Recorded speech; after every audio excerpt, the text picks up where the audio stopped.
He only wanted to help his brother escape a gambling scam. But when he went to an underground fight club to negotiate, the gambling boss humiliated him in front of everyone. I think you should fuck off back to your country house and wank off your spaniel. Watching the man grin smugly, Eddie could only swallow his anger and walk away. But just before he could leave, a mysterious woman suddenly called out to him. Do you mind if I talk to him? The next day, the woman took Eddie to a house. Her men had already taken control of the gambling boss and recovered all the money his brother had lost. But that wasn't all. The gambling boss even apologized to Eddie himself. One sticky key.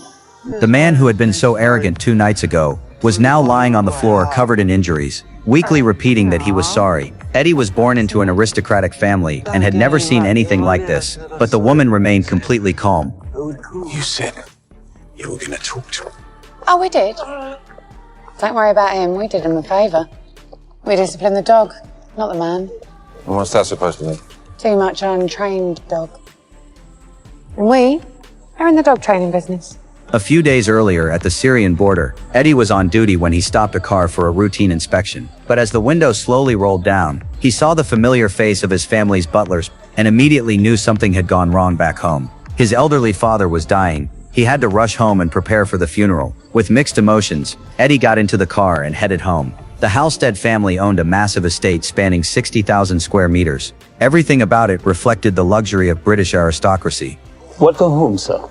The moment he arrived home, his brother Freddie warmly welcomed him. After a brief conversation, Freddie took Eddie to their father's room. Their father was already barely conscious in bed. Only Eddie's voice could bring him back for a few moments. Their father knew he didn't have much time left. With his final breath, he asked Eddie to take care of his brother Freddie. After saying his final words, their father closed his eyes forever.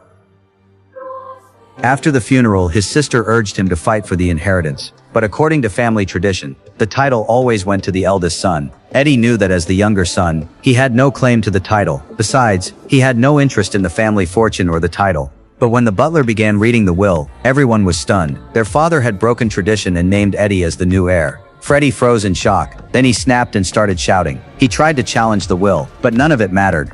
Later, Eddie went to Freddie, hoping to repair their relationship. But before Eddie could say a word, Freddie revealed a shocking secret. He was already buried under a massive loan from loan sharks. Freddie had borrowed £4 million from a crime syndicate to invest in real estate, but the investment failed, and every penny was gone. The crime syndicate quickly added interest and turned the debt into £8 million. They threatened him and demanded full payment by the end of the week.